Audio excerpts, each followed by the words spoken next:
എസെക്കിയേലിൻ്റെ ഈ തുടർമാനമായിട്ടുള്ള സ്റ്റഡി പരമ്പരയിലേക്ക് എല്ലാവർക്കും കർത്തൃനാമത്തിലുള്ള സ്വാഗതം. നമ്മൾ ഇന്ന് 5-ാമത്തെ അധ്യായത്തിലേക്ക് പ്രവേശിക്കുകയാണ്. സെഷൻ 8 ആണ്, 5-ാമത്തെ അധ്യായമാണ്. ഈ സന്ദേശങ്ങളും ഈ ഒരു അനുഗ്രഹിക്കപ്പെട്ട ബൈബിൾ സ്റ്റഡീസും നിങ്ങൾക്കൊരു അനുഗ്രഹമാകുന്നെങ്കിൽ ഈ വീഡിയോ ലൈക്ക് ചെയ്യാൻ നിങ്ങൾ മറക്കരുത്. അതുപോലെ തന്നെ സബ്സ്ക്രൈബ് ചെയ്തിട്ടില്ലെങ്കിൽ സബ്സ്ക്രൈബ് ചെയ്യുവാനും ആ ബെൽ നോട്ടിഫിക്കേഷൻ എനേബിൾ ചെയ്യുവാനും നിങ്ങൾ മറക്കരുത്. അപ്പോൾ നിങ്ങൾക്ക് ഇതിൻ്റെ തുടർമാനമായിട്ടുള്ള സ്റ്റഡി സെഷനുകളും അതുപോലെ തന്നെ മറ്റ് ബൈബിൾ പ്രവചന സന്ദേശങ്ങളും എല്ലാം നിങ്ങൾക്ക് മിസ്സാവാതെ നിങ്ങളുടെ ഡിവൈസുകളിൽ നോട്ടിഫിക്കേഷനായി ലഭിക്കുന്നതായിരിക്കും. 5-ാമത്തെ അധ്യായം. ഈ ഒരു അധ്യായത്തിലേക്ക് തുടങ്ങുന്നതിന് മുമ്പ് നിങ്ങളൊരു പെന്നും പേപ്പറും അല്ലെങ്കിൽ ഒരു ഡയറിയും നിങ്ങൾ കരുതി വെക്കണം എന്നും കൂടി ഓർപ്പിക്കുന്നു. ഞാൻ കഴിഞ്ഞ സെഷനിൽ ഓർപ്പിച്ചതുപോലെ ചില നല്ല കാൽക്കുലേഷനുകൾ, വർഷങ്ങളും ഡേറ്റുകളും സംബന്ധിച്ചുള്ള ചില കാൽക്കുലേഷനുകൾ ഈ സെഷനിൽ ഞാൻ കൈകാര്യം ചെയ്യുന്നതായിരിക്കും. അതുകൊണ്ട് നിങ്ങളൊരു പെന്നും പേപ്പറും എടുത്തു വെച്ച് നിങ്ങൾ പോസ് ചെയ്യാനിടത്ത് വീണ്ടും കാണുന്നെങ്കിൽ നിങ്ങൾ പോസ് ചെയ്ത് ഒക്കെ നിങ്ങളിത് വീണ്ടും പഠിക്കുവാൻ ശ്രമിക്കണം എന്നും കൂടി ഓർപ്പിക്കുന്നു. മനുഷ്യപുത്ര, നീ മൂർച്ചയുള്ള ഒരു വാളെടുത്ത് ക്ഷൗരക്കത്തിയായി പ്രയോഗിച്ച് നിന്റെ തലയും താടിയും ക്ഷൗരം ചെയ്യുക.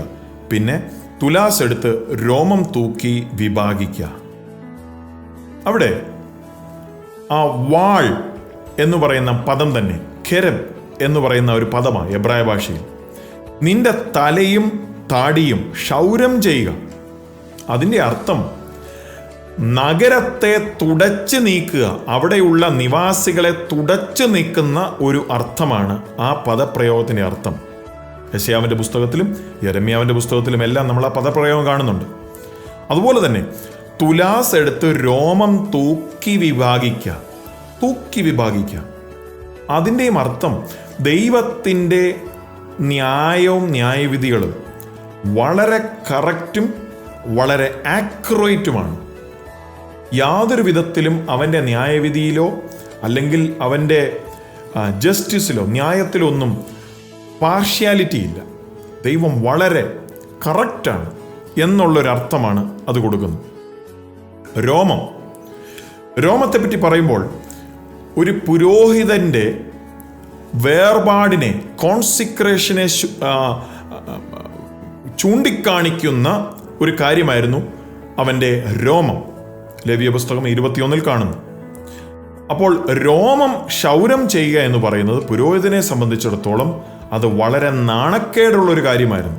ക്ഷൗരം ചെയ്യുന്നത് നാസറേറ്റ് വോവിനെ ചൂണ്ടിക്കാണിച്ചിരുന്നു. അതുപോലെ തന്നെ ക്ഷൗരം ചെയ്യുക എന്ന് പറയുന്നത് കരച്ചിലിൻ്റെ സമയത്ത് വ്യക്തികൾ ക്ഷൗരം ചെയ്യുമായിരുന്നു. യോബിൻ്റെ പുസ്തകത്തിലും യെശയ്യാവിൻ്റെ പുസ്തകത്തിലും യെരമ്യാവിലും നമ്മളത് കാണുന്നു. അതുപോലെ തന്നെ ക്ഷൗരം ചെയ്യുന്നത് നാശം വരുമ്പോൾ, കലാമിറ്റി വരുമ്പോൾ, വലിയ നാശം വരുമ്പോൾ ആളുകൾ അവരുടെ ആ രോമം ക്ഷൗരം ചെയ്ത് മാറ്റുമായിരുന്നു. യെരമ്യാവിൻ്റെ പുസ്തകം 41 നമ്മളത് കാണുന്നു. അപ്പോൾ യെഹെസ്കേലിനോട് ദൈവം പറയുന്നത്, നീ തുലാസ് എടുത്ത് നീ കറക്റ്റായിട്ട് നിന്റെ രോമത്തെ ഡിവൈഡ് ചെയ്യണം എന്ന് വെച്ചാൽ ദൈവത്തിൻ്റെ ന്യായവിധി വളരെ കൃത്യമായി ഓരോ ഭാഗത്തിൻ്റെ മേലും കടന്നു വരും. ഓരോ ഭാഗത്തിൻ്റെ മേലും എന്താണോ സംഭവിക്കാൻ പോകുന്നത് അതായിരിക്കും കൃത്യമായി ദൈവജനത്തിൻ്റെ മേൽ സംഭവിക്കാൻ പോകുന്നത്. അതാണ് അതിൻ്റെ അർത്ഥം. നിരോധകാലം തികയുമ്പോൾ 1/3 നീ നഗരത്തിൻ്റെ നടുവിൽ തീയിലിട്ട് ചുട്ടുകളയണം. 1/3 എടുത്ത് അതിൻ്റെ ചുറ്റും വാൾ കൊണ്ട് അടിക്കണം. 1/3 കാറ്റത്ത് ചിതറിച്ചു കളയണം. അവയുടെ പിന്നാലെ ഞാൻ വാളൂരും. യെഹെസ്കേൽ ചെയ്യേണ്ടത് ആദ്യത്തെ ഭാഗം തീയിലിട്ട് ചുട്ടുകളയണം. 2-ാമത്തെ ഭാഗം അവൻ വാൾ കൊണ്ട് വെട്ടി മുറിച്ച് മാറ്റണം. 3-ാമത്തെ ഭാഗമോ കാറ്റിൽ ചിതറിച്ച് കളയണം. ഈ അവസാനം പറയുന്ന കാറ്റിൽ ചിതറിച്ച് കളയുന്നതെന്ന് പറയുന്നതിനകത്ത് ഉൾപ്പെട്ടതായിരുന്നു ഈജിപ്റ്റ്, മിസ്രൈമിലേക്ക് പിന്നെ കടന്നുപോയ ഒരു കൂട്ടം ജനതയും. ആ കൂട്ടത്തിലായിരുന്നു യെരമ്യാ പ്രവാചകനെയും കൂട്ടിക്കൊണ്ടുപോയത്. 3 ഭാഗങ്ങളിലായിട്ടുള്ള ജഡ്ജ്മെന്റ് ഓഫ് ദ 3 പാർട്സ്, 3 ഭാഗങ്ങളിലുള്ള ന്യായവിധി. ഒരു ഭാഗം തീയിലിട്ട് കളയുക എന്ന് പറഞ്ഞാൽ മഹാമാരിയും ക്ഷാമവും കൊണ്ട് നശിപ്പിക്കപ്പെടുക എന്നതിനെ ചൂണ്ടിക്കാണിക്കുന്നു. 2-ാമത്തെ ആ ഭാഗം വാളാൽ മരണം നേരിടുക, കുല സംഭവിക്കുന്നത് നിമിത്തം 1/3 ഭാഗം മരണപ്പെടുകയാണ്. 3-ാമത്തെ ഭാഗം കാറ്റിൽ ചിതറിക്കപ്പെടുക. അതിനെയാണ് ചിതറിക്കപ്പെട്ടു പോയവർ എന്ന് പറയുന്നത്. ഇതിനെ നമ്മൾ വെളിപ്പാട് പുസ്തകം 8-ാമത്തെ അധ്യായം 7 മുതൽ 12 വരെയുള്ള വാക്യങ്ങളിലെ ജഡ്ജ്മെന്റ് ഓഫ് തേർഡ്സ് എന്ന് പറയുന്ന ഭാഗവുമായിട്ട് കമ്പയർ ചെയ്താൽ നല്ലതാണ്. അഡ്വാൻസ് ലെവലിൽ പഠിക്കുന്നവരുടെ ശ്രദ്ധയ്ക്ക് വേണ്ടിയാണ്. വെളിപ്പാട് പുസ്തകം 8-ാമത്തെ അധ്യായത്തിൽ നമ്മൾ ആ കാണുന്ന ആ ട്രംപറ്റ് ജഡ്ജ്മെന്റ്സ്, ആ കാഹളം ഊതുന്ന ന്യായവിധിയുടെ ഭാഗത്തിൽ അവസാനത്തെ 3 woes, 3 കഷ്ടങ്ങൾ എന്നാണ് രേഖപ്പെടുത്തിയിരിക്കുന്നത്. പക്ഷേ ആദ്യത്തെ 4 ജഡ്ജ്മെന്റ് ഓഫ് തേർഡ്സ്, 1/3 ഭാഗത്തിൻ്റെ മേലുള്ള ന്യായവിധി എന്നാണ്. കാരണം അവിടെ 1/3 ഭാഗത്തേൽ ഇപ്രകാരം, 1/3 ഭാഗത്തേക്ക് ഇപ്രകാരം, അടുത്ത ഒരു 1/3 ഭാഗത്തേക്ക് ഇപ്രകാരം എന്നും പറഞ്ഞ് ഡിവൈഡ് ചെയ്തുള്ളൊരു ന്യായവിധി നമ്മൾ കാണുന്നത്. അതുകൊണ്ടാണ് അതിനെ വിളിക്കുന്നത് തന്നെ ജഡ്ജ്മെന്റ് ഓഫ് തേർഡ്സ്. അഡ്വാൻസ് ലെവലിൽ പഠിക്കുന്നവരുടെ ശ്രദ്ധയ്ക്ക് വേണ്ടി പറഞ്ഞു എന്നുള്ളത്. അതിൽ നിന്ന് കുറഞ്ഞൊരു സംഖ്യ നീ എടുത്ത് നിന്റെ വസ്ത്രത്തിൻ്റെ കൊന്തലേക്കൽ കെട്ടണം. ഇതിൽ നിന്ന് പിന്നെയും നീ അല്പമെടുത്ത് തീയിലിട്ട് ചുട്ടുകളയണം. അതിൽ നിന്ന് ഇസ്രായേൽ ഗൃഹത്തിലേക്കെല്ലാം ഒരു തീ പുറപ്പെടും. വസ്ത്രത്തിൻ്റെ എന്ന് പറഞ്ഞാൽ യെഹെസ്കേലിൻ്റെ ആ വസ്ത്രം പ്രവാസകാലം കഴിഞ്ഞ് തിരിച്ചു മടങ്ങി വന്ന ഒരു ശേഷിപ്പിനെ കാണിക്കുന്നതാണ്. യെഹെസ്കേലിൻ്റെ വസ്ത്രത്തിൻ്റെ ആ പറഞ്ഞ ആ ഭാഗത്ത് കുറച്ച് രോമം എടുത്തു വെക്കുക എന്ന് പറയുന്നതിൻ്റെ അർത്ഥം. ഇനി വസ്ത്രത്തിൻ്റെ എന്ന് പറയുന്നതിൻ്റെ ആ യഥാർത്ഥ എബ്രായ പദം ഖനാഫ് എന്ന് പറയുന്ന ഒരു പദമാണ്. ഈ വാക്കിൻ്റെ അർത്ഥം ചിറക്, എഡ്ജ് അറ്റം, അതുപോലെ തന്നെ ബോർഡർ, സ്കേർട്ട്, വസ്ത്രത്തിൻ്റെ അറ്റം എന്നൊക്കെ പറയുന്ന രീതിയിൽ അതിനെ തർജ്ജമ ചെയ്തിട്ടുണ്ട്. പക്ഷെ രസകരമായ ഒരു കാര്യം, ഇതിനെപ്പറ്റി ഞാനൊന്ന് ഡീറ്റെയിൽ ആയിട്ട് ചെക്ക് ചെയ്തപ്പോൾ ഇതേ പദം തന്നെയാണ് യെഹെസ്കേൽ 1-ാമത്തെ അധ്യായത്തിൽ കെരൂബിമിൻ്റെ ചിറകുകൾക്ക് വർണ്ണിച്ചിരിക്കുന്നത്. ഈ പദം കനാഫ് എന്ന് പറയുന്നത് 108 പ്രാവശ്യം പഴയ നിയമത്തിൽ നമ്മൾ കാണുന്നുണ്ട്. അതിൽ 74 പ്രാവശ്യം ചിറകെന്നും 14 പ്രാവശ്യം സ്കേർട്ടെന്നും ഈ 2 പ്രാവശ്യമായി corner, border, end, winged, feathered, sort, പിന്നെ 8 പ്രാവശ്യം മറ്റ് ഏതെങ്കിലും മറ്റും ചില പദങ്ങളായിട്ടും തർജ്ജമ ചെയ്തിട്ടുണ്ട്. അപ്പോൾ എന്തിനാണ് ഞാനിത് പറഞ്ഞത്? കെരൂബിമിൻ്റെ ചിറകുകൾ എന്ന് പറയുന്നത് നമ്മൾ കരുതുന്ന ചിറകുകൾ പോലെ ആയിരിക്കണമെന്ന് നിർബന്ധമില്ല. കാരണം ഞാനത് ആ സെഷൻ എടുത്തപ്പോഴും പറഞ്ഞു, മൾട്ടി ഡയമെൻഷണൽ ക്രീച്ചേഴ്സ് അല്ലെങ്കിൽ ഒരു ഡിസ്ക്രിപ്ഷന് അതിനെ നമ്മുടെ ഈ കൊച്ചു മനസ്സിലാക്കാൻ ബുദ്ധിമുട്ടാണ്. കാരണം അതേ പദം തന്നെയാണ് യെഹെസ്കേലിൻ്റെ ആ വസ്ത്രത്തിന് ഉപയോഗിച്ചിരിക്കുന്നത്. അതുകൊണ്ട് ചിറകുകളെന്ന് പറയുന്ന കെരൂബിമിൻ്റെ ചിറകുകൾക്ക് നമ്മൾ കരുതുന്ന അർത്ഥം തന്നെ ആയിരിക്കണമെന്ന് നിർബന്ധമില്ല, മറ്റെന്തെങ്കിലും ആകാം. ഓക്കെ, ഇനിയും തീയാൽ ശുദ്ധീകരിക്കുക. നമുക്കറിയാം വെള്ളിയും പൊന്നും ഒക്കെ തീയിലാണ് ശുദ്ധീകരിക്കുന്നത്. യെഹെസ്കേലിൻ്റെ പ്രവചനത്തിൽ ഇസ്രായേലിനെ തീയിലൂടെ കടത്തിവിടുകയാണ്. തീയെന്ന് പറയുന്നത് ശോധനയുടെ കാലം, ട്രിബുലേഷൻ, ന്യായവിധിയുടെ സമയം. അപ്പോൾ തീ കൊണ്ടുള്ള ഒരു ശുദ്ധീകരണം അല്ലെങ്കിൽ തീ കൊണ്ട് ടെസ്റ്റ് ചെയ്യുക എന്ന് പറയുന്നത് തിരുവെഴുത്തിൽ പലയിടങ്ങളും നമ്മൾ കാണുന്നുണ്ട്. ഉദാഹരണത്തിന് ദാനിയേലിന്റെ പുസ്തകത്തിൽ ആ തീയിലോട്ട് എബ്രായ ബാലന്മാരെ തള്ളിയിട്ടു, പക്ഷെ ദൈവം അവരെ സംരക്ഷിച്ചു. ദൈവം പലതവണ 54 തവണ യെഹെസ്കേലിന്റെ പുസ്തകത്തിൽ പറയുന്നുണ്ട്, അങ്ങനെ അവർ അറിയും ഞാൻ തന്നെ ദൈവമെന്ന്. ഈ യെഹെസ്കേൽ പുസ്തകത്തിൻ്റെ തന്നെ തീമെന്ന് പറയുന്നത് ദൈവം മാത്രം ദൈവമാണ് എന്ന് തെളിയിക്കുക. യെഹെസ്കേൽ ഈ ദൈവജനത്തിന് കൈമാറുന്ന സന്ദേശം എന്താ? ദൈവജനം അവരുടെ ആ വിഗ്രഹാരാധനയെ വിട്ട് മാനസാന്തരപ്പെട്ട് ദൈവത്തിങ്കിലേക്ക് തിരിയണം. അവൻ ആ വാണിംഗ് കൊടുക്കുന്നുണ്ടെങ്കിലും ജനം അത് കൂട്ടാക്കുന്നില്ല, ജനം അത് ശ്രവിക്കുന്നില്ല. അതുകൊണ്ട് ദൈവം പറയുന്ന ന്യായവിധി ഈ ജനത്തിൻ്റെ മേൽ വീഴും. അങ്ങനെ ആ ജനത്തിനും അതുപോലെ തന്നെ ചുറ്റിനുമുള്ള ജാതികൾക്കും മനസ്സിലാക്കണം ദൈവം മാത്രം ദൈവമാണെന്ന്. ഇതല്ലേ പ്രിയമുള്ളവരെ, ഇന്നും ദൈവസഭയിൽ ദൈവത്തിൻ്റെ യഥാർത്ഥ ദാസന്മാരെ, പാസ്റ്റേഴ്സ്, പ്രവാചകന്മാർ, യഥാർത്ഥ സത്യമായിട്ടും അവനെ സേവിക്കുന്ന ദാസന്മാർ ദൈവത്തിൻ്റെ യഥാർത്ഥ സന്ദേശം, സത്യസന്ദേശം വിളിച്ചു പറയും. പക്ഷേ സഭയെന്ന് പറയുന്നതിന് യഥാർത്ഥ സന്ദേശം കൂട്ടാക്കാൻ മനസ്സില്ല. കാരണം അവർക്ക് അവരുടേതായിട്ടുള്ള പദ്ധതികളും അവരുടേതായിട്ടുള്ള പാപത്തിൻ്റെ വഴികളും പാപ സ്വഭാവങ്ങളിൽ തുടർന്നും നടക്കണം. അതുകൊണ്ട് ദൈവം ആ ജനത്തോട് പറഞ്ഞ അതേ കാര്യം തന്നെ ഇന്നും ദൈവസഭയുടെ മേൽ ദൈവം നടപ്പാക്കും. ശിക്ഷണം, ന്യായവിധി എന്തിനാ? നശിപ്പിച്ച് കളയാനല്ല, തിരിച്ച് മടക്കിക്കൊണ്ടുവരാൻ. എന്നിട്ടും കേൾക്കുന്നില്ല എങ്കിൽ വടക്കൻ സാമ്രാജ്യമായ ഇസ്രായേലിനെ തീർത്ത് കളഞ്ഞതുപോലെ, അല്ലെങ്കിൽ ദൈവം ചില വ്യക്തികളെ നമ്മൾ തിരുവഴുത്തിൽ കാണുന്നത് പോലെ ദൈവം ചിലരെ എടുത്ത് തൻ്റെ പ്രോജക്റ്റിൽ നിന്ന് തന്നെ എടുത്തു കളഞ്ഞതുപോലെ ദൈവം ഇന്നും നമ്മളെയും എടുത്തു കളയുവാൻ ഒരു മടിയുമില്ല എന്നുള്ളതും കൂടെ ദൈവജനം തിരിച്ചറിയണം. മടങ്ങി വരാം. യഹോവയായ കർത്താവ് ഇപ്രകാരം അരുളി ചെയ്യുന്നു: ഇത് യെരൂശലേം ആകുന്നു, ഞാൻ അതിനെ ജാതികളുടെ മധ്യേ വെച്ചിരിക്കുന്നു, അതിന് ചുറ്റും രാജ്യങ്ങൾ ഉണ്ട്. യെരൂശലേം ലോകത്തിന്റെ മാപ്പ് വെച്ച് നോക്കിക്കഴിഞ്ഞാൽ സെന്ററിൽ നിൽക്കുന്ന ഒരു സ്ഥലം തന്നെയാണ്. ഒരർത്ഥത്തിൽ ആ ഭാഗത്തെ ആ ലാൻഡാണ് ആഫ്രിക്ക, ഏഷ്യ, യൂറോപ്പ് എന്നീ 3 ഭൂഖണ്ഡങ്ങളെ യോജിപ്പിക്കുന്ന കണക്റ്റിംഗ് പോയിന്റ്. യെരൂശലേം ദൈവത്തിന്റെ പ്രത്യേക തെരഞ്ഞെടുപ്പിലും സംരക്ഷണത്തിലുമുള്ള ഒരു സ്ഥലം തന്നെയാണ്. പുറപ്പാട് പുസ്തകം 19-ാം അധ്യായം, ആവർത്തന പുസ്തകം 7, 14, 26 നമ്മളത് കാണുന്നുണ്ട്. യെരൂശലേമിനെ ദൈവം പ്രത്യേകാൽ തെരഞ്ഞെടുത്ത് പ്രത്യേകാൽ കൃപ ചെയ്ത് സംരക്ഷിച്ച് നിലനിർത്തുന്ന ഒരു സ്ഥലമായിട്ടാണ്. അത് ദുഷ്പ്രവർത്തിയിൽ ജാതികളെക്കാൾ എൻ്റെ ന്യായങ്ങളോടും ചുറ്റുമുള്ള രാജ്യങ്ങളെക്കാൾ എൻ്റെ ചട്ടങ്ങളോടും മത്സരിച്ചിരിക്കുന്നു. എൻ്റെ ന്യായങ്ങളെ അവർ തള്ളിക്കളഞ്ഞു, എൻ്റെ ചട്ടങ്ങളെ അവർ അനുസരിച്ച് നടന്നിട്ടുമില്ല. യെരൂശലേം ദൈവത്തിൻ്റെ ജനം മറുതലിച്ച് ദൈവത്തിൻ്റെ ആ ലിമിറ്റ് താണ്ടിപ്പോയി, കഴിഞ്ഞുപോയി. ഒത്തിരിയും ദൈവത്തെ വേദനിപ്പിച്ചു. ഇസ്രായേൽ ജനത്തിൻ്റെ പാപം അത്രമാത്രം സിവിയറായിരുന്നു. എസ്കേൽ 16, യെരമ്യാവ് 2, 18 നമ്മളത് കാണുന്നു.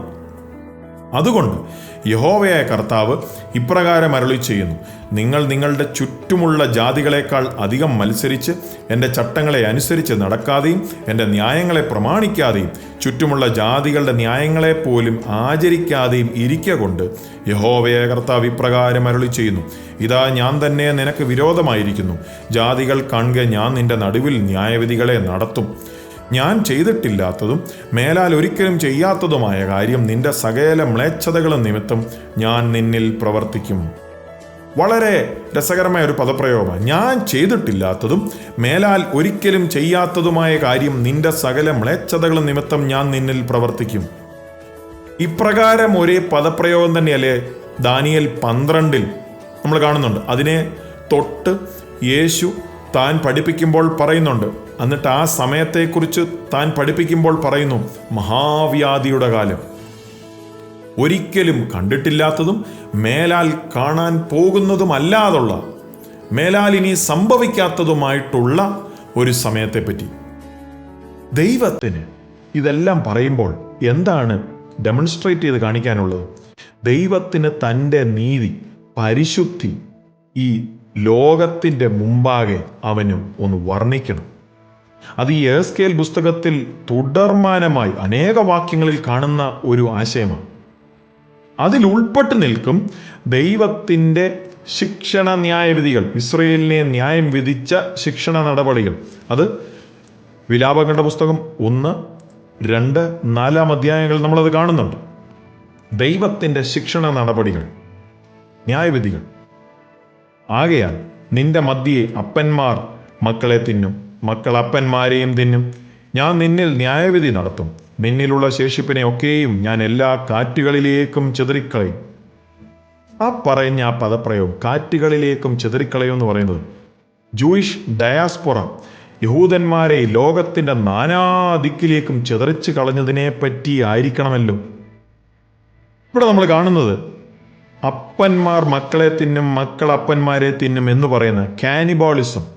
ഇതിനെപ്പറ്റി 2 രാജാക്കന്മാരിലും ലേവ്യ പുസ്തകത്തിൽ പോലും പരാമർശിച്ചിട്ടുണ്ട്. ദൈവം പറയുന്നുണ്ട്, ഇപ്രകാരമുള്ള ന്യായവിധികൾ എൻ്റെ ജനത്തിൻ്റെ മേൽ വരും. അവർ എൻ്റെ വാക്കനുസരിച്ചില്ല എങ്കിൽ ഇപ്രകാരമുള്ള കൊടും ന്യായവിധികൾ ഈ ജനത്തെ കാത്തിരിക്കുകയാണെന്ന് ദൈവം നേരത്തെ തന്നെ പറഞ്ഞു. അതുപോലെ തന്നെ ഈ പറഞ്ഞിരിക്കുന്ന ഹൊറിഫിക്കായിട്ടുള്ള കാര്യങ്ങൾ, ഭയാനകരമായിട്ടുള്ള കാര്യങ്ങൾ മോശ തന്നെ ആവർത്തന പുസ്തകം 28 മുൻപ് കൂട്ടി പ്രവചിച്ചിട്ടുണ്ട്. ഈ ശിക്ഷകളെല്ലാം നിങ്ങളുടെ മേൽ കടന്നു വരും, നിങ്ങൾ ദൈവത്തിൻ്റെ വചനം അനുസരിച്ചില്ല എങ്കിൽ എന്നവൻ മുൻകൂട്ടി തന്നെ പറഞ്ഞു. അതുപോലെ തന്നെ യെരമ്യാവ് വിലാപങ്ങളുടെ പുസ്തകം 2-ാം അധ്യായം 4-ാം അധ്യായത്തിൽ ഇതെല്ലാം നടന്നതായി എല്ലാം രേഖപ്പെടുത്തിയിട്ടുമുണ്ട്. പ്രിയമുള്ളവരെ, നമ്മൾക്ക് ആ ജനം എന്തായിരുന്നു ആ സമയത്ത് ഫേസ് ചെയ്തത് എന്നുള്ളതിനെക്കുറിച്ച് ഇമാജിൻ ചെയ്യുന്നതിലും അപ്പുറത്താണ്. അവരത്രയും ഡെസ്പറേറ്റ് ആയിരുന്നു. സ്വന്തം മക്കളെ പോലും ചുട്ട് തിന്നേണ്ട അവസ്ഥ വരുന്ന വിധത്തിലുള്ള ആ ക്ഷാമവും ആ പീഡയും നമ്മൾക്ക് ഊഹിക്കാൻ പറ്റുന്നതിലും അപ്പുറത്തായിരുന്നു.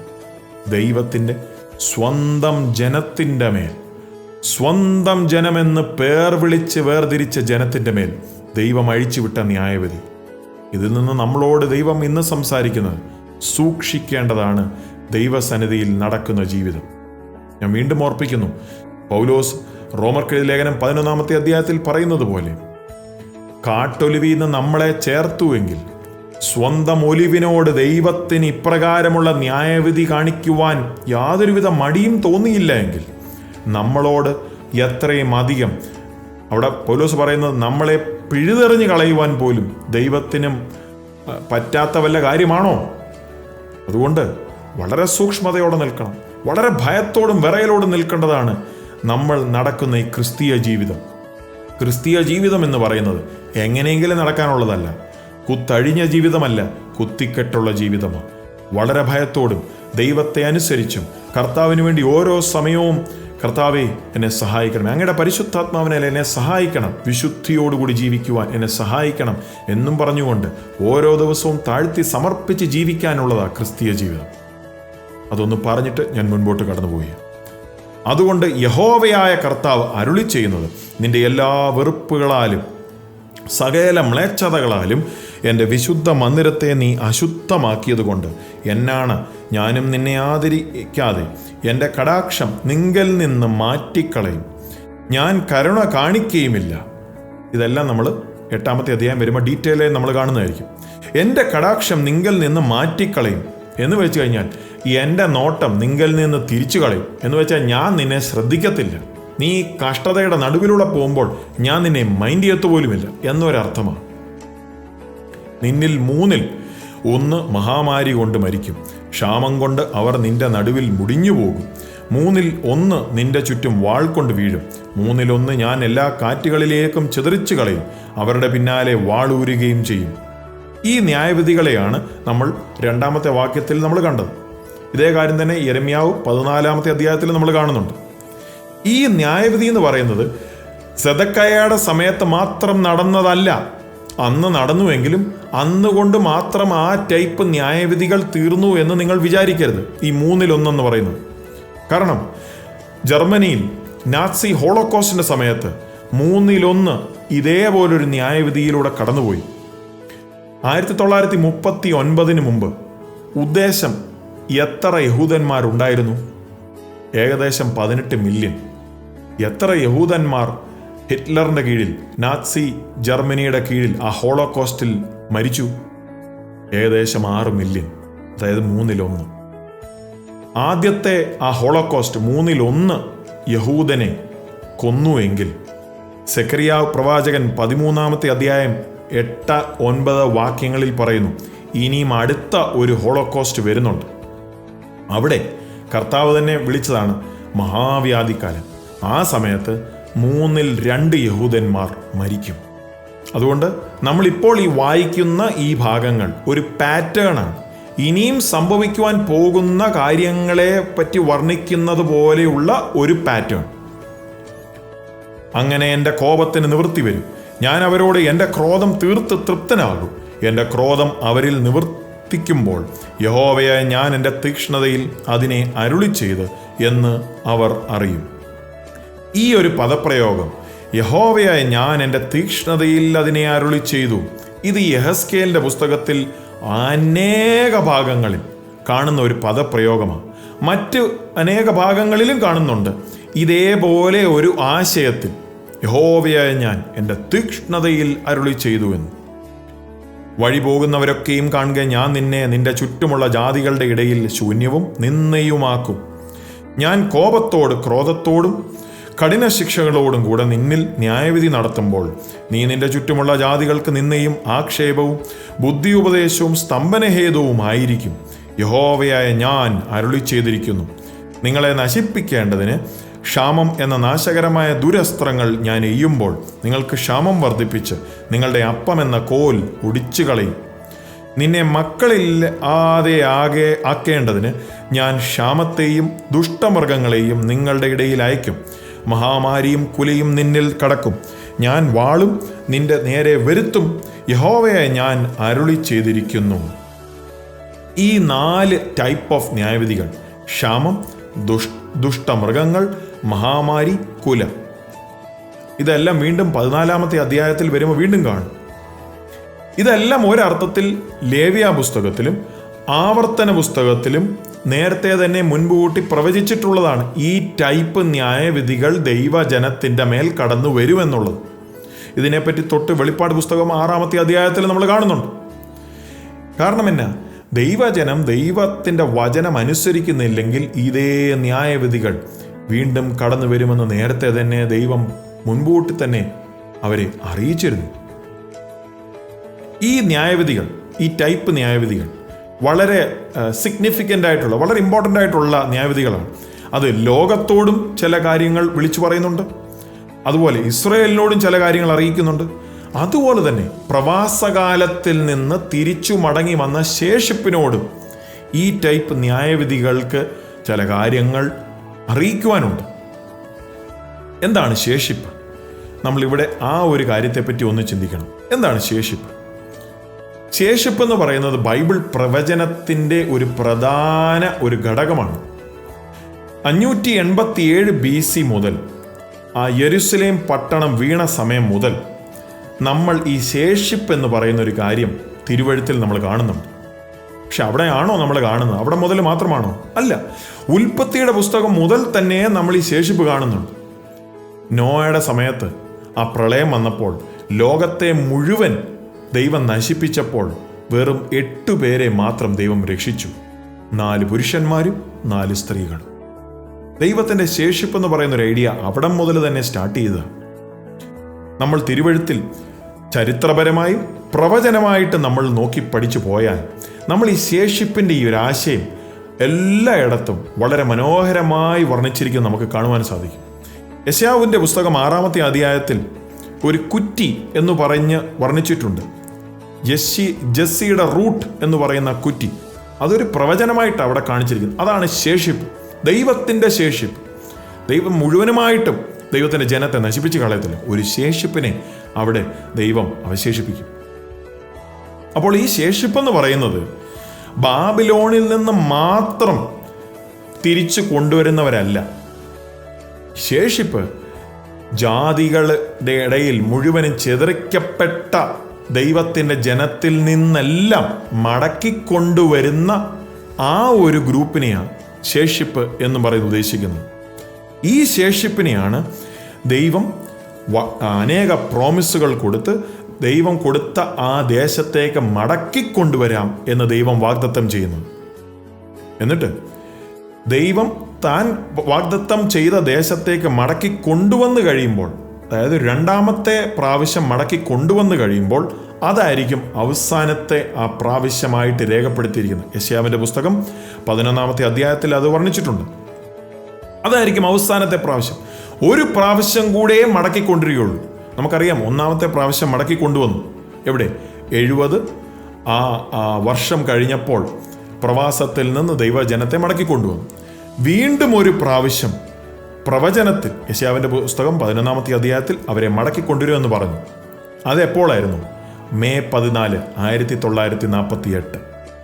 ആ സമയമായിരുന്നു അവരെ അവസാനമായി സകല സ്ഥലങ്ങളിൽ നിന്നും അവരെ മടക്കിക്കൊണ്ടുവന്ന ആ സമയം. അതുകൊണ്ട് നമ്മൾ ജീവിക്കുന്ന ഈ കാലഘട്ടം എത്രയും ഇമ്പോർട്ടൻ്റ് ആണെന്നുള്ളത് നമ്മളൊന്ന് മനസ്സിൽ കരുതിയിരിക്കണം. യെരുശലേമിനെ നിങ്ങളൊന്ന് ശ്രദ്ധിക്കണം. പ്രവചനത്തിൽ യെരുശലേം 5-ാമത്തെ അധ്യായം അവസാനിക്കുമ്പോൾ ദൈവം പറയുന്നു, 4 ടൈപ്പ് ഓഫ് ന്യായവിധി കൊണ്ട് ഈ പട്ടണത്തെ ഞാൻ അടിക്കും. ക്ഷാമം, വന്യജീവികൾ, മഹാമാരി, വാൾ. യെഹെസ്കേലിനെ സംബന്ധിച്ചിടത്തോളം ഇതെല്ലാം തോറ അല്ലെങ്കിൽ ആദ്യത്തെ 5 പുസ്തകങ്ങൾ, മോശയുടെ ആദ്യത്തെ 5 പുസ്തകങ്ങൾ എന്ന് കരുതുന്ന തോറായിൽ ലേവ്യ പുസ്തകം 26 മുൻപ് കൂട്ടി തന്നെ പറഞ്ഞിട്ടുള്ളതാണ്. ഈ പറഞ്ഞ ന്യായവിധികളെല്ലാം ദൈവജനത്തിൻ്റെ മേൽ കടന്നു വരും, അവർ ദൈവവചനം അനുസരിച്ചില്ല എങ്കിൽ. അങ്ങനെയെങ്കിൽ പ്രിയമുള്ളവരെ, നമ്മൾക്ക് ഈ 430 വർഷങ്ങൾ, ദിവസങ്ങൾ അതെങ്ങനെയെന്നുള്ളതും കൂടെ നമുക്ക് മനസ്സിലാക്കുവാൻ ഒരു ശ്രമം നടത്തണം. അതുകൊണ്ട് ഇവിടം തൊട്ട് ചില കണക്കുകൾ ഞാൻ നിങ്ങളുടെ ശ്രദ്ധയിലേക്ക് കൊണ്ടുവരികയാണ്. ഞാൻ നേരത്തെയും ഓർപ്പിച്ചിരുന്നു, കഴിഞ്ഞ സെഷനിൽ ഞാൻ പറഞ്ഞിരുന്നു, വളരെ രസകരമായ ചില കാൽക്കുലേഷൻ നിങ്ങളുടെ ശ്രദ്ധയിലേക്ക് കൊണ്ടുവരാനുണ്ടെന്ന്. എങ്ങനെയാണ് 430 ദിവസങ്ങൾ, യെഹെസ്കേലിനോട് 430 ദിവസങ്ങൾ ഒരു വശം ചരിഞ്ഞ് കിടക്കണം, മറുവശം ചരിഞ്ഞ് കിടക്കണമെന്നൊക്കെ പറയുന്നതിനെ നമ്മൾ മനസ്സിലാക്കേണ്ടത്. അത് ചരിത്രപരമായിട്ടാണോ അതോ പ്രവചനപരമായിട്ടാണോ? അതാണ് നമ്മൾ ചിന്തിക്കേണ്ടത്. ഈ 430 എന്ന് പറയുന്നത് ജാതികളുടെ ഭരണം, യെരുശലേമിനെ ജാതികൾ ഭരിക്കുന്ന സമയമെന്നാണ്. അത് 597 BC ജെഹോയാക്കീന്റെ എക്സൈൽ പ്രവാസം മുതൽ 167 BC വരെ. കാരണം ആ സമയത്താണ് മക്കാബിയൻ റിവോൾട്ട് ആരംഭിക്കുന്നത് എന്ന് ചിലർ പറയും. അതുവരെയുള്ള സമയത്തെയാണ് 430 വർഷങ്ങൾ എന്ന് വർണ്ണിച്ചിരിക്കുന്നത്. പക്ഷേ ഈ ഒരു വ്യൂ പോയിന്റിന് ചില പ്രശ്നങ്ങളുണ്ട്. ഒന്നാമത് 597 BC ആണ് സ്റ്റാർട്ടിംഗ് ഡേ അല്ലെങ്കിൽ സ്റ്റാർട്ടിംഗ് വർഷം എന്നുള്ളത് ഒരിടത്തും പറഞ്ഞിട്ടില്ല. പകരം 592 BC യെഹെസ്കേൽ പ്രവാചകൻ യഥാർത്ഥത്തിൽ പ്രവചിക്കുവാൻ തുടങ്ങുന്നു. 586 BC നഗരം വീഴുകയും ചെയ്തു. മാത്രമല്ല, രണ്ടാമത്തെ ഒരു പ്രോബ്ലം, ഈ ഒരു വ്യൂ പോയിന്റ് 390 വർഷങ്ങൾ ഇസ്രയേലിന് എന്തുകൊണ്ട് വേർതിരിച്ചിരിക്കുന്നു, അത്രയും മാത്രം ഒരു കാലയളവ് എന്തുകൊണ്ട് ഇസ്രയേലിന് അനുഭവിക്കേണ്ടി വരുന്നു എന്നതിനെ എക്സ്പ്ലെയിൻ ചെയ്യുന്നില്ല. കാരണം അവർ അസീറിയൻ ആ ഒരു ഇൻവേഷൻ സമയത്ത് അവർ പ്രവാസത്തിലേക്ക് പോയത് 722 BC. അതായത് 597 BC 125 വർഷങ്ങൾ മുമ്പേ തന്നെ അവർ പ്രവാസത്തിലേക്ക് പോയി. അപ്പോൾ ഈ 390 വർഷം എന്ന് പറയുന്നത് ആ കണക്ക് വെച്ച് നോക്കുമ്പോൾ ശരിയാകത്തില്ല. ഇനി മൂന്നാമതൊരു പ്രശ്നമുണ്ട്. 167 BC ഇത് തീരുന്നതെന്ന് എങ്ങനെ പറയും? കാരണം 167 BC ഈ സിറിയയുടെ കീഴിലുള്ള അവരുടെ ആ അടിമത്തവും ആ പ്രശ്നങ്ങളും നമുക്കറിയാം, മക്കാബിൻ്റെ പ്രശ്നവും എല്ലാം ആരംഭിക്കുന്നത്, ആ സ്ട്രഗിൾ ആരംഭിക്കുന്നത് അന്നാണ്. അപ്പോൾ അങ്ങനെ വരുമ്പോൾ 167 BC എന്ന് പറയുന്ന ആ ഒരു നമ്പറിനും എങ്ങനെയാണ് പ്രസക്തി വരുന്നത്? അവിടെയാണ് അതിൻ്റെ പ്രശ്നം. ഇനി 390 വർഷങ്ങൾ. 390 വർഷങ്ങളെന്ന് പറയുന്നത് ഇസ്രയേലിൻ്റെ പാപത്തെ തന്നെ ഫോക്കസ് ചെയ്താണ് പറയുന്നത്. അത് യെരോബോവാം ആ കാളക്കുറ്റന്മാരെ സെറ്റപ്പ് ചെയ്യുന്ന സമയം മുതൽ, അതായത് 975 BC മുതൽ 585 BC വരെ, ഏകദേശം ബാബിലോണി പ്രവാസത്തിലേക്ക് പോകുന്നതിൻ്റെ സമയം വരെ ഏകദേശം എന്നും പറഞ്ഞ ഒരു കണക്കായിട്ട് നമുക്ക് എടുക്കാം. ഇത് ചിലർ പറയുന്നതാണ്. അപ്പോൾ 40 വർഷമോ യഹൂദയുടെ 40 വർഷമോ? അതിനെപ്പറ്റി അങ്ങനെയുള്ള കമൻറ്റേറ്റേഴ്സ് പറയുന്നത്, മനശ്ശയുടെ 55 വർഷം ഭരണത്തിൽ അവൻ മാനസാന്തരപ്പെടാതെ അങ്ങനെ മുൻപോട്ട് പോയപ്പോൾ ആ സമയത്തെ 40 വർഷത്തെ ഫോക്കസ് ചെയ്താണെന്ന്. കാരണം ആ സമയത്താണല്ലോ ദൈവം യഹൂദയുടെ മേൽ ന്യായവിധി അഴിച്ചുവിടുന്നു എന്ന് വ്യക്തമായി പറയുന്നത്. ഈവൻ ദോ യോശിയാവിൻ്റെ കാലത്ത് ഒരു റീഫോർമേഷൻ നടന്നെങ്കിലും ദൈവം പറയുകയാണ്, ഞാൻ യഹൂദയുടെ മേൽ ന്യായവിധി അഴിച്ചുവിടുകയാണ്. ഇത് നമ്മൾ 1 രാജാക്കന്മാരിലും 2 രാജാക്കന്മാരിലും എല്ലാം നമ്മൾ കാണുന്നു. പക്ഷേ ഈ കണക്കുകളെല്ലാം ഒരു അപ്രോക്സിമേഷൻ കണക്കുകളാണ്. അതാണ് ഈ പറയുന്ന കമൻട്രീസ് എല്ലാം പറയുന്നതനുസരിച്ച് ഒരു അപ്രോക്സിമേഷനേ വരുന്നുള്ളൂ. ഇനി 390 ദിവസങ്ങൾ, ഞാനിത് നേരത്തെ ആ ഒരു സെഷനിൽ പറഞ്ഞിരുന്നു. സെപ്റ്റുവജിൻറ്റ് യവനായ തർജ്ജമ, എബ്രായ പഴയ നിയമത്തിൻ്റെ യവനായ തർജ്ജമയിൽ 190 എന്ന് പറഞ്ഞൊരു വർഷമാണ് കാണിക്കുന്നത്. അവിടെ ഭയങ്കര ഡിസഗ്രിമെൻ്റാണ് പണ്ഡിതന്മാരുടെ ഇടയിൽ. കാരണം ഇസ്രയേലിനും യഹൂദയ്ക്കും ഒരുപോലെ ഓടി വന്ന അവസാനത്തെ 40 വർഷമാണ്. ഈ ഒരു കാലയളവ്. അങ്ങനെയെങ്കിൽ എന്നാണ് ഈ കാലയളവ് യഥാർത്ഥത്തിൽ ആരംഭിക്കുന്നത്? 922 BC ഈ ഏകരാജ ഭരണത്തിൻ്റെ അവസാനം മുതൽ 538 BC വരെ 384 വർഷങ്ങളുണ്ട്. അത് 390 വർഷങ്ങളോട് അടുത്ത് നിൽക്കുന്ന ഒരു കണക്കെന്ന് നമുക്ക് വേണമെങ്കിൽ പറയാം. അപ്പോൾ ഈ സമയം വടക്കൻ സാമ്രാജ്യമായ ഇസ്രയേലിൻ്റെ മേലുള്ള ദൈവത്തിൻ്റെ ന്യായവിധിയുടെ സമയം എന്ന് വേണമെങ്കിൽ നമുക്കൊന്ന് കൺക്ലൂഡ് ചെയ്യാം. ഇനി രാജാക്കന്മാരുടെ പുസ്തകത്തിൽ നിന്ന് യഹൂദയുടെ രാജാക്കന്മാർ ഭരിച്ചിരുന്ന സമയം രഹോബോവാം മുതൽ സെദക്കിയാവ് വരെ ഏകദേശം 394 വർഷങ്ങളുണ്ട്. അപ്പോൾ ഈ ഒരു സമയത്തെ 390 വർഷങ്ങളെന്ന് റഫ്ലി നമുക്ക് എടുക്കാം. പക്ഷെ ഇത് യഹൂദ്യയുടെ രാജ്യഭരണത്തിൻ്റെ സമയത്തിൻ്റെ ഒരു പീരീഡാണ് ഈ 394 എന്നൊക്കെ പറയും. ഇതിനെ എങ്ങനെയാ ഇസ്രയേലിൻ്റെ ശിക്ഷ അല്ലെങ്കിൽ ന്യായവിധി അതിൻ്റെ 390 എന്ന് പറയുന്നതുമായിട്ട് ചേർത്ത് ചിന്തിക്കുന്നു? അവിടെയും ഒരു പ്രോബ്ലമാണ്.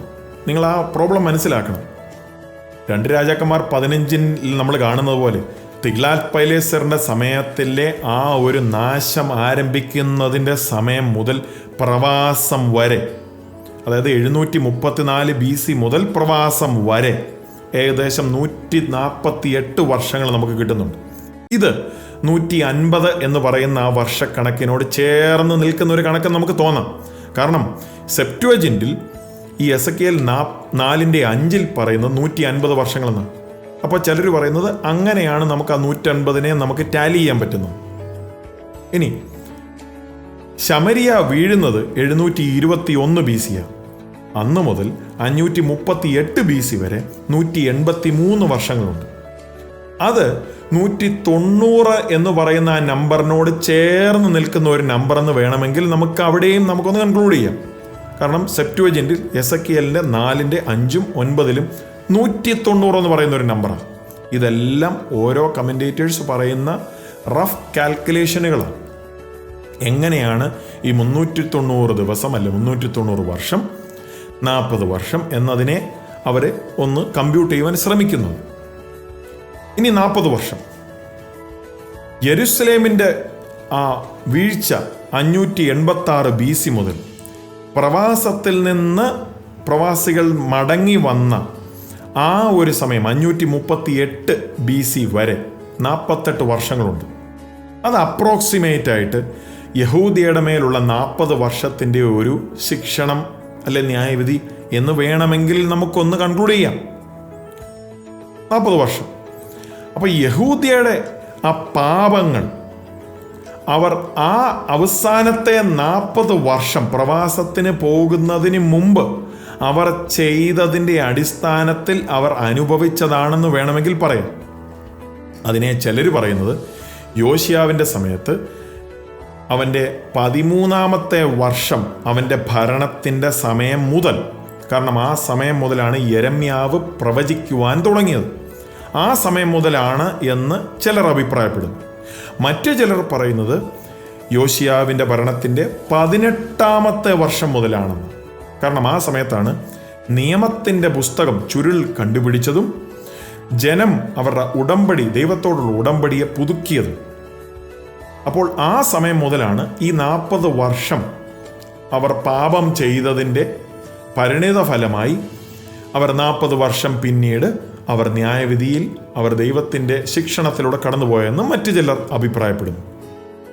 40 വർഷത്തെപ്പറ്റി മറ്റു ചിലർ പറയുന്നു അത് മരുഭൂമി യാത്രയിൽ അവർ 40 വർഷം കടന്നുപോയതിനെ പറ്റിയാണെന്ന് മറ്റു ചിലർ പറയുന്നു. കാരണം ദൈവം നേരത്തെ തന്നെ പറഞ്ഞിരുന്നു. ആവർത്തന പുസ്തകം 28-ലും ഹോശിയാവിൻ്റെ പുസ്തകത്തിലും ഒക്കെ നമ്മൾ കാണുന്നു, മിസ്രൈമിൽ അവർ അനുഭവിച്ചതുപോലെ വീണ്ടും അവർ അടിമത്തത്തിൽ അവർ അനുഭവിക്കും ദൈവവചനം അനുസരിച്ചില്ല എങ്കിൽ.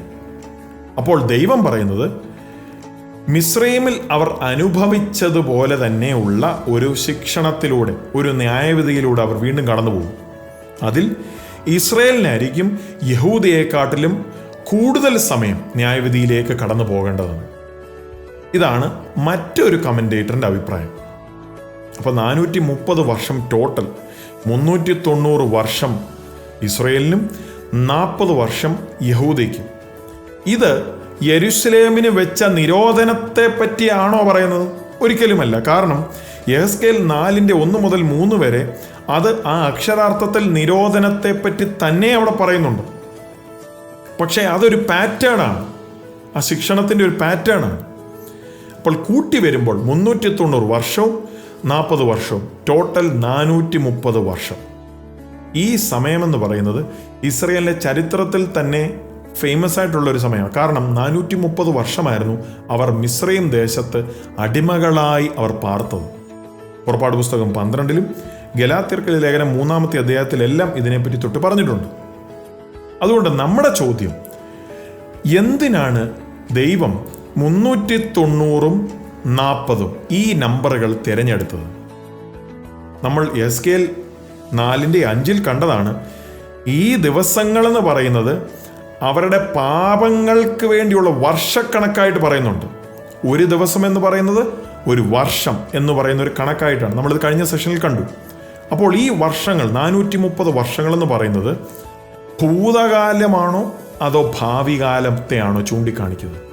ഭൂതകാലത്തെയാണ് അവിടെ ഉദ്ദേശിക്കുന്നതെങ്കിൽ യെഹെസ്കേൽ പറയുന്നത് പ്രവാസത്തിലേക്ക് കടക്കുന്നതിന് മുമ്പ് ഇസ്രയേലും യഹൂദയും അവർ അനുഭവിക്കുന്ന ന്യായവിധിയുടെ സമയമാണ്.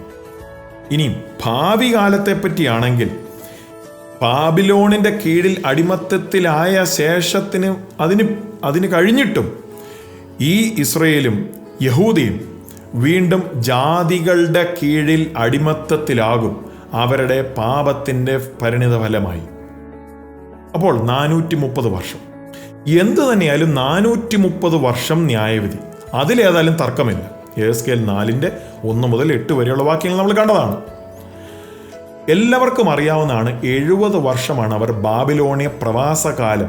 അതിലാർക്കും ഒരു തർക്കവുമില്ല. 70 വർഷം. അപ്പോൾ ഈ 430-ൽ നിന്ന് 70 വർഷം കുറച്ചാൽ 360 വർഷം നമുക്ക് കിട്ടും. 360 അക്കൗണ്ട് ചെയ്യപ്പെടാത്ത വർഷങ്ങൾ അവശേഷിക്കുക 360 വർഷം. കാരണം 70 വർഷത്തെ പ്രവാസകാലത്തിന് ശേഷം ഇസ്രയേലിനെ ദൈവം തൻ്റെ ആ സ്ഥലത്തേക്ക് മടക്കി കൊണ്ടുവന്നു. അതേവർക്കും അറിയാം. പിന്നെ പ്രവാസം എന്ന് പറയുന്ന ഒരു ന്യായവിധിയായിട്ടുള്ള രീതിയിൽ നമ്മളവിടെ കാണുന്നില്ല. അങ്ങനെ നമുക്ക് തോന്നും. നിങ്ങളൊന്ന് വെയിറ്റ് ചെയ്യണം. ഒരു രസകരമായ ഒരു ഭാഗമുണ്ട് ലേവ്യ പുസ്തകത്തിൽ. 4 പ്രാവശ്യം ദൈവം പറയുന്നു. ലേവ്യ പുസ്തകം 26:18-ലും 21-ലും 24-ലും 28-ലും പറയുന്നു, ഇതിന് എല്ലാത്തിനും ശേഷം നിങ്ങൾ എന്നെ അനുസരിക്കുന്നില്ല എങ്കിൽ നിങ്ങളുടെ പാപത്തിന് ഫലമായി ഞാൻ നിങ്ങളെ 7 ഇരട്ടി ശിക്ഷിക്കും എന്ന്. 7 ഇരട്ടി ശിക്ഷിക്കും.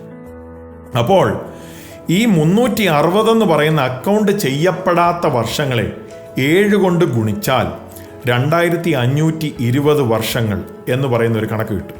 അത് ഓർക്കണം, എബ്രായ കലണ്ടറിലാണ് 2520 വർഷം. എബ്രായ കലണ്ടറിൽ ഒരു വർഷത്തിന് 360 ദിവസമേ ഉള്ളൂ. അങ്ങനെയെങ്കിൽ നമ്മുടെ വർഷക്കണക്കിൽ 365 ദിവസങ്ങളുള്ള ആ നമ്മുടെ കലണ്ടറിൽ അതിനെ കൺവേർട്ട് ചെയ്താൽ 2483 വർഷവും 9 മാസവും 21 ദിവസവും നമുക്ക് കിട്ടും. അപ്പോൾ അത് ഗ്രിഗോറിയൻ റീഫോം വന്നപ്പോൾ കലണ്ടേഴ്സ് അഡ്ജസ്റ്റ് ചെയ്തപ്പോൾ 11 ദിവസത്തെ അവർ കുറച്ചു. എന്നിട്ടാണ് അവർ ലീപ്പ് ഇയർ സിസ്റ്റം ഇൻട്രൊഡ്യൂസ് ചെയ്തത്. അപ്പോൾ 2483 വർഷങ്ങളിൽ ലീപ്പ് ഇയർ സിസ്റ്റം വെച്ച് നോക്കിയാൽ 621 എക്സ്ട്രാ ദിവസങ്ങൾ വരും. പക്ഷേ ഈ കാലയളവിൽ 2483 വർഷത്തിനകത്ത് എല്ലാ 400 വർഷം കൂടുമ്പോഴും 3 എക്സ്ട്രാ ദിവസങ്ങളും കടന്നു വരും. അതാണ് ആ കലണ്ടറിൻ്റെ പ്രത്യേകത. അപ്പോൾ എഫക്റ്റീവ്ലി 6 സൈക്കിൾ ഉണ്ടാവും. 6 സൈക്കിൾ എന്ന് പറയുന്നത് 18 എക്സ്ട്രാ ദിവസങ്ങളും കൂടെ ആ കാലയളവിൽ കടന്നു വരും. അപ്പോൾ ഞാൻ ഓർപ്പിച്ചു, ഗ്രിഗോറിയൻ കലണ്ടറിൽ 11 ദിവസം കുറച്ചാൽ മതി. ഇവിടെ 18 എന്ന് പറയുന്ന കൂടുതൽ ഒരു നമ്പറാണ് കാണുന്നത്. അപ്പോൾ 11 ഓൾറെഡി നമ്മൾ കുറച്ചെങ്കിൽ ശേഷിക്കുന്ന 7, 18 മൈനസ് 11, അതിൽ 7 ദിവസം കൂടെ കുറയ്ക്കണം.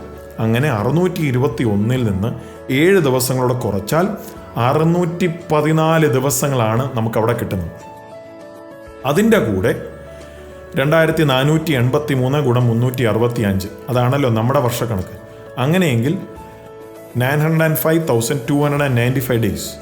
അതിൻ്റെ കൂടെ 9 മാസം എന്ന് പറയുന്നത് 270 ദിവസം, 21 ദിവസം. അത് കൂട്ടി വരുമ്പോൾ എബ്രായ കണക്കനുസരിച്ച് തന്നെ 9,07,200 ദിവസം കിട്ടും. ഞാൻ എന്തിനാ ഇത് പറഞ്ഞതെന്ന് വെച്ചാൽ, എബ്രായ കലണ്ടറിനെ നമ്മുടെ കലണ്ടറിലോട്ട് കൺവേർട്ട് ചെയ്യുമ്പോഴുള്ള കാൽക്കുലേഷൻ അത് കാണിക്കുവാൻ വേണ്ടി മാത്രമാണ്.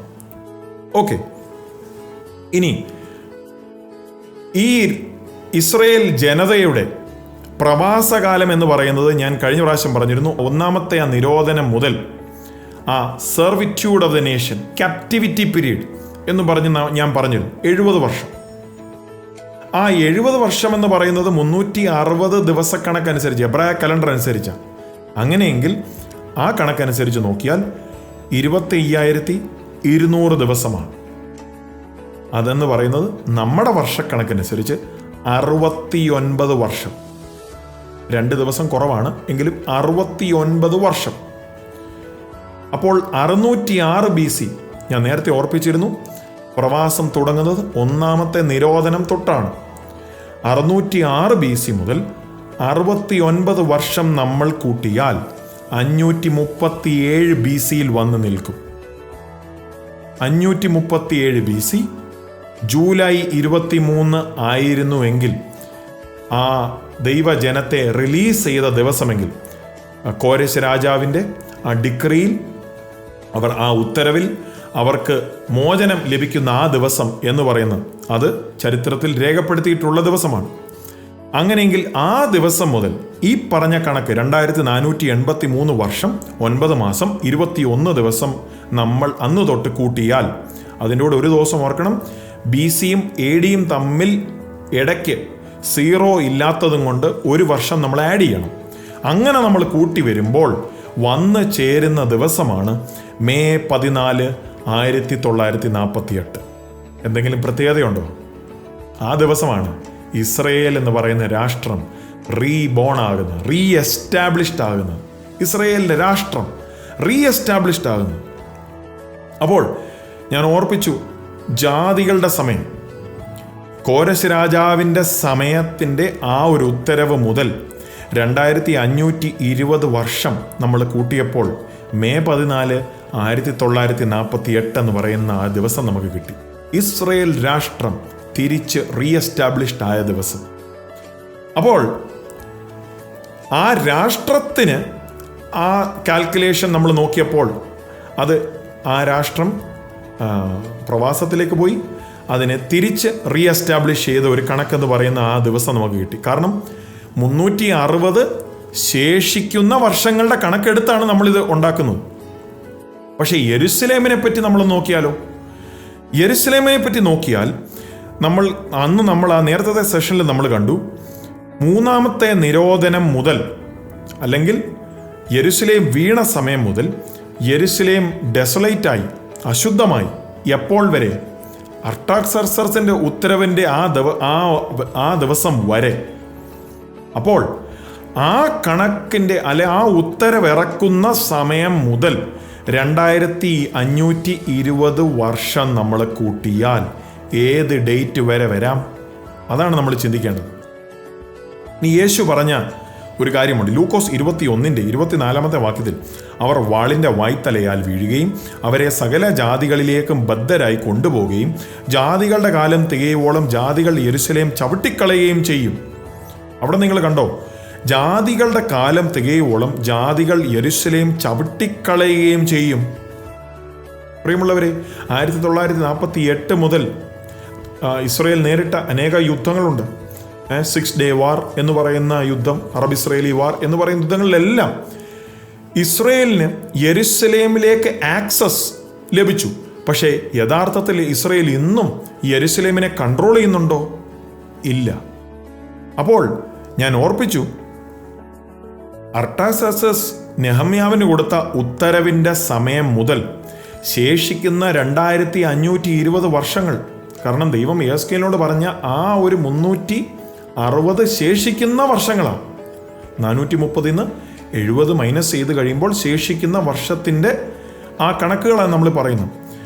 ആ 2520 വർഷങ്ങൾ നമ്മൾ ആ ഡെസൊലേഷൻ ഓഫ് ജെറുസലേം അവസാനിക്കുന്ന, അതായത് ആ ഉത്തരവ് കൊടുക്കുന്ന സമയം വരെ, നെഹമ്യാവിന് കൊടുക്കുന്ന ഉത്തരവ് മുതൽ നമ്മൾ 2520 റിമൈനിങ് ആയിട്ടുള്ള വർഷങ്ങൾ നമ്മൾ കൂട്ടിയാൽ, അന്ന് തൊട്ട് കൂട്ടിയാൽ ഏത് ഡേറ്റ് ആയിരിക്കും ലഭിക്കുന്നത്? യെരുശലേമിൻ്റെ മോചനത്തിൻ്റെ ഡേറ്റ്. അതാണ് അവിടെ നിങ്ങൾ കാണുന്നത്.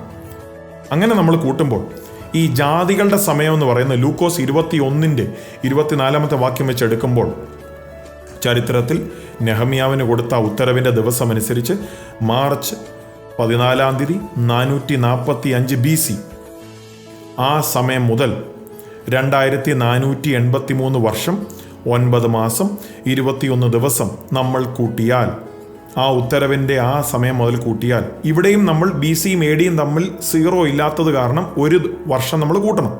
അങ്ങനെ നമ്മൾ കൂട്ടി വരുമ്പോൾ നമുക്ക് കിട്ടുന്ന ഡേറ്റാണ് ജനുവരി 5, 2040. അതായത് യെരുശലേം യഥാസ്ഥാനപ്പെടുത്തും, അല്ലെങ്കിൽ യേശു കർത്താവിൻ്റെ മടങ്ങിവരവ്, പരസ്യമായിട്ടുള്ള മടങ്ങിവരവ്. അതിൽ നിന്ന് 7 വർഷം നമ്മൾ പുറകോട്ട് നമ്മൾ സബ്ട്രാക്ട് ചെയ്താൽ, കാരണം 70ാമത്തെ ആഴ്ച, അവസാനത്തെ ആ ആഴ്ച വട്ടം എന്ന് പറയുന്ന ആ ഒരാഴ്ച നമ്മൾ കുറച്ചാൽ കിട്ടുന്ന ഡേറ്റാണ് ജനുവരി 5, 2033. പ്രിയമുള്ളവരെ, നിങ്ങൾ ഈ കാണുന്ന ഡേറ്റ് കണ്ടോ? ജനുവരി 5, 2033. അതായത് ഉൾപ്രാവണം സംഭവിക്കുവാൻ ഏറ്റവും ലേറ്റസ്റ്റ് ആയിട്ടുള്ള, അതിനപ്പുറത്ത് പോകില്ല എന്നു പറയുന്ന ഒരു ഡേറ്റ്. നിങ്ങൾ പെട്ടെന്ന് ഞെട്ടി എഴുന്നേൽക്കരുത്. കാരണം നമ്മൾ ഡേറ്റ് സെറ്റ് ചെയ്യുവാണോ, ഉൾപ്രാവണം സംഭവിക്കാൻ പോകുന്ന ഡേറ്റ് ജനുവരി 5, 2033 എന്ന് പറഞ്ഞ് കറക്റ്റായിട്ട് കൃത്യമായി ഡേറ്റ് സെറ്റ് ചെയ്യുകയാണോ? ഒരിക്കലുമല്ല. കാരണം കർത്താവ് തന്നെ പറഞ്ഞു, ആ സമയം ആർക്കും അറിയത്തില്ലല്ലോ, പിതാവിനല്ലാതെ മറ്റാർക്കും അറിയത്തില്ല. കർത്താവ് എപ്പോഴും അതൊരു സർപ്രൈസായിട്ട് വെച്ചിരിക്കുകയാണ്. കൃത്യമായിട്ടുള്ള സമയം ആർക്കും കണ്ടുപിടിക്കുവാൻ സാധ്യമല്ല. പക്ഷേ ഞാൻ ഇതിനെപ്പറ്റി പഠിച്ചപ്പോൾ നിങ്ങളുമായിട്ട് പങ്കുവയ്ക്കണമെന്ന് തോന്നി. കാരണം ഈ ഒരു കാൽക്കുലേഷൻ, അക്കൗണ്ട് ചെയ്യപ്പെടാത്ത വർഷം, ലേവ്യ പുസ്തകത്തിലെ പ്രവചനം, ഇതെല്ലാം വെച്ച് നോക്കുമ്പോൾ ഒരു കാൽക്കുലേഷൻ വെച്ച് നോക്കിയാൽ ഒരു പാറ്റേൺ, ബൈബിളിലെ എല്ലാം ഒരു പാറ്റേൺ വെച്ച് പോകുന്നുവെങ്കിൽ, രാഷ്ട്രത്തെ തിരിച്ചു കൊണ്ടുവന്നുവെങ്കിൽ, യെരുശലേമിനെ തിരിച്ചു കൊണ്ടുവരുന്നത് ഇപ്രകാരമാണെങ്കിലോ എന്നും പറഞ്ഞു നോക്കിയ ഈ ഇൻഫർമേഷൻ നിങ്ങളുമായിട്ട് പങ്കുവെക്കുന്നതേ ഉള്ളൂ. ഞാൻ വീണ്ടും ഓർപ്പിക്കുന്നു, ഡേറ്റ് സെറ്റ് ചെയ്യുക അല്ല. നമ്മൾ ഒരു കാര്യം മിസ് ചെയ്യരുത്. കർത്താവായ യേശു വേഗം വരാറായി. നമുക്കറിയാം, ഗോഗ് മാഗോഗിൻ്റെ ആ കടന്നുകയറ്റം, ഇൻവേഷൻ ഒത്തിരി അടുത്തു. നമ്മൾ ഇതേ ചാനലിൽ ഞാൻ പ്രവചനത്തിൻ്റെ അപ്ഡേറ്റുകൾ നമ്മൾ ഈ ചാനലിൽ ഞാൻ റെഗുലറായിട്ട് നമ്മൾ കൊടുക്കുന്നതാണ്. അതിലെല്ലാം ഞാൻ സ്ഥിരമായി പറയുന്നൊരു കാര്യം, ഗോഗ് മാഗോഗിൻ്റെ ഇൻവേഷൻ ഒത്തിരി അടുത്തു. അങ്ങനെയെങ്കിൽ ഉൾപ്രാവണം അതിലും അടുത്തു. കാരണം അനേക സംഭവങ്ങൾ സംഭവിക്കേണ്ടിയിരിക്കുന്നു. ഉൾപ്രാവണത്തിന് ശേഷവും 70ാമത്തെ ആഴ്ച തുടങ്ങുന്നതിൻ്റെ ഇടയ്ക്ക് അനേക കാര്യങ്ങൾ സംഭവിക്കേണ്ടിയിരിക്കുന്നു. ഉദാഹരണത്തിന് ബാബിലോണിൻ്റെ ആ ഒരു ശക്തിയായി ഉയർന്നു വരുന്ന ആ ഒരു സംഭവം, അതുപോലെ തന്നെ അന്തിക്രിസ്തു വെളിപ്പെട്ട് വന്ന് 7 വർഷത്തെ ആ പീസ് ട്രീറ്റി സൈൻ ചെയ്യിപ്പിക്കണമെന്നുണ്ടെങ്കിൽ അവനൊരു ശക്തിയായി എഴുന്നേറ്റ് നിന്ന് ലോകത്തിൻ്റെ മുമ്പാകെ ഒന്ന് അവതരിപ്പിക്കുന്ന ആ ഒരു സമയം, ഇതിനെല്ലാം സമയമെടുക്കും. അതുകൊണ്ട് അതിനൊക്കെ മുമ്പേ തന്നെ ഉൾപ്രാവണം കടന്നു വരുന്നതുകൊണ്ടാണ് ഉൾപ്രാവണവും 70ാമത്തെ ആഴ്ചവട്ടവും തുടങ്ങുന്നതിൻ്റെ ഇടയ്ക്ക് ഒരു ടൈം ഗ്യാപ്പ് ഉണ്ട്. അതുകൊണ്ട് ആ ഒരു ഉൾപ്രാവണം വേഗത്തിൽ കടന്നു വരട്ടെ എന്ന് നമ്മൾ പ്രാർത്ഥിക്കുമ്പോൾ, അത് താമസിക്കും തോറും, കർത്താവിൻ്റെ സമയമനുസരിച്ച് താമസിക്കും തോറും നല്ലതാണ്. കാരണം നമുക്ക് അവൻ അത്രയും കൂടെ സമയം തരികയാണ്. കുറച്ചും കൂടെ അവൻ്റെ വേല ചെയ്ത് തികയ്ക്കുവാൻ, കുറച്ചും കൂടെ നമുക്ക് വിശുദ്ധിയിൽ വളരുവാൻ, കുറച്ചും കൂടെ അവനെ പ്രസാദിപ്പിക്കുവാൻ അവൻ നമുക്ക് സമയം തരികയാണ്. അതുകൊണ്ട് ഇത്രയും കാര്യങ്ങൾ നിങ്ങളുടെ ശ്രദ്ധയിലേക്ക് കൊണ്ടുവരുമ്പോൾ, ഇന്ന് ഈ സെഷൻ അവസാനിപ്പിക്കുമ്പോൾ നമ്മൾ ഒരു കാര്യം മനസ്സിലാക്കണം. കർത്താവായ യേശു വേഗം വരാറായി. ആ ജനത്തോട് ദൈവം ന്യായവിധി വിളിച്ചു പറഞ്ഞുവെങ്കിൽ നമ്മളോടും പറയുകയാണ്, ദൈവത്തിൻ്റെ വചനമനുസരിച്ച് നടക്കണം.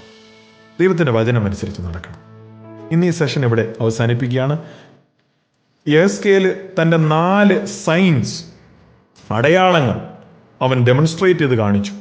ഇനി അവൻ 2 വലിയ പ്രസംഗങ്ങൾ അവൻ ദൈവജനത്തിന് കൈമാറാൻ പോവുകയാണ്. അത് 6-7 അധ്യായങ്ങളാണ്. അതുകൊണ്ട് അത് നിങ്ങൾ വായിക്കണം. അതിനായിട്ട് പ്രാർത്ഥനയോടെ ഒരുങ്ങിയും കൂടെ വരാം. ഇന്ന് നമുക്ക് പ്രാർത്ഥനയോടെ ഈ സെഷൻ അവസാനിപ്പിക്കാം. പ്രിയ പിതാവേ, അങ്ങയുടെ വചനം മനസ്സിലാക്കുവാൻ തരുന്ന ഈ നല്ല അവസരത്തിനായി സ്തോത്രം.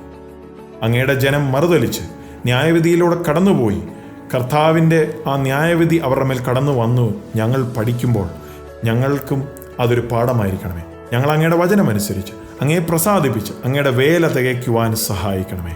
ഞങ്ങൾ ഡേറ്റുകളൊന്നും സെറ്റ് ചെയ്യല്ലപ്പാ, എങ്കിലും അങ്ങയുടെ വരവിനായി ഞങ്ങളേവരും ഒരുങ്ങി ഞങ്ങളെ പാവങ്ങളെ ഓർത്ത് മാനസാന്തരപ്പെട്ട് ഓരോ ദിവസവും വിശുദ്ധിയിൽ നിന്ന് തികഞ്ഞു വരുവാൻ അവിടുന്ന് ഞങ്ങളേവരെയും സഹായിക്കണമേ.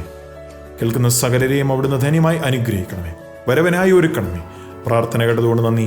യേശുവിൻ്റെ നാമത്തിൽ തന്നെ. ആമേൻ.